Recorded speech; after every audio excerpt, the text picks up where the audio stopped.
All right, kiddos. So this is our first lecture, Periodic Trends Introduction. Right, so a periodic trend is defined as the following. This is a broad name or term given to different properties of atoms that can be found based on the atom's position on the periodic table. There are three periodic trends that we will explore and focus on. The first one is electronegativity, abbreviated EN. This is measured as a number between 0 and 4, where the bigger number means more electronegative. The second term of periodic trends, or the second type of periodic trend that we will be exploring, is ionization energy, and this is measured in kilojoules.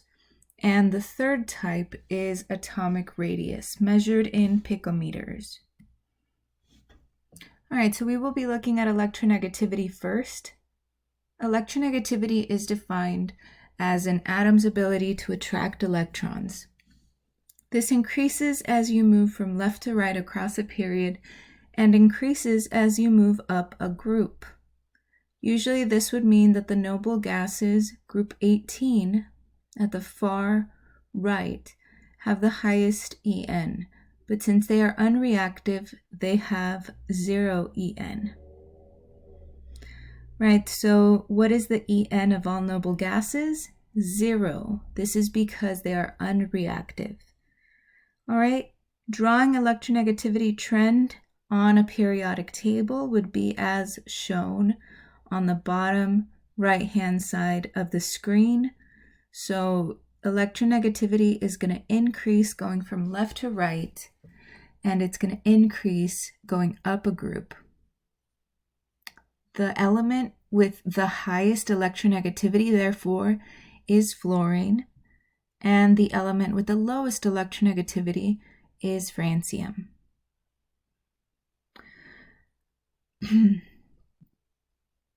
Right, in which direction, right or left, does electronegativity increase in a period?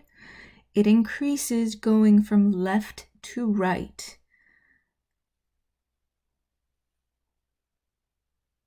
This is because the charge of a nucleus increases. There are more protons in the atoms pulling the electrons in. Then which direction, up or down, does electronegativity increase in a group, and why? Electronegativity increases going up a group because there is less energy levels and the electrons are closer to the nucleus. All right, the next type of periodic trend is ionization energy. Ionization energy is defined as the amount of energy required to remove an electron from an atom. Usually electrons are held around an atom by a positive-negative attraction between them and the protons, so an outside force of energy is required to break them off. All right, ionization energy increases from left to right across a period and up a group. Noble gases do have electrons and have them removed so the highest ionization energy is helium, and it is in the top right-hand corner. So the element that has the highest ionization energy is helium. The element that has the lowest ionization energy is francium, again in the bottom left-hand corner. In which direction does ionization energy increase in a period, and why? Ionization energy, much like electronegativity, increase going across from left to right along a period. Right, this is because the charge of the nucleus increases. Therefore, more protons are pulling in electrons. And then which direction, up or down, does ionization energy increase in a group, and why? It increases going up along a group because there are fewer energy levels and the electrons are again closer to the nucleus. The third type of periodic trend that we will be looking at is atomic radius. This is defined as the distance from the nucleus of the atom to the furthest energy level. Looking at the trend on the periodic table, this is the opposite of the ionization energy and the electronegativity trend. Atoms get larger as you move to the left side of the periodic table and as you go down a group. Therefore, which element has the highest atomic radius is going to be francium. And which element has the lowest and is therefore the smallest? That would be helium. All right, in which direction, right or left, does atomic radius increase in a period, and why? Atomic radius increases going right to left.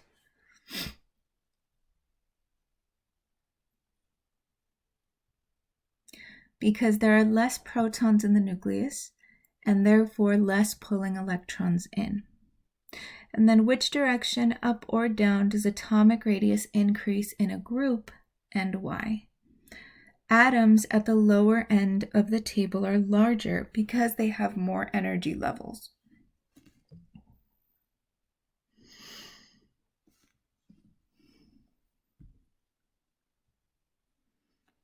All right, the notes ask, what can we use the periodic trends for to predict about atoms?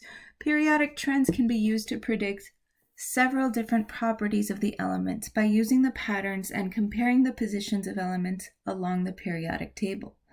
For example, oxygen will have a higher electronegativity than nitrogen or carbon because it is further to the right of the periodic table. Iodine will have a larger atomic radius than bromine, chlorine, or fluorine because it is further down the group than the others.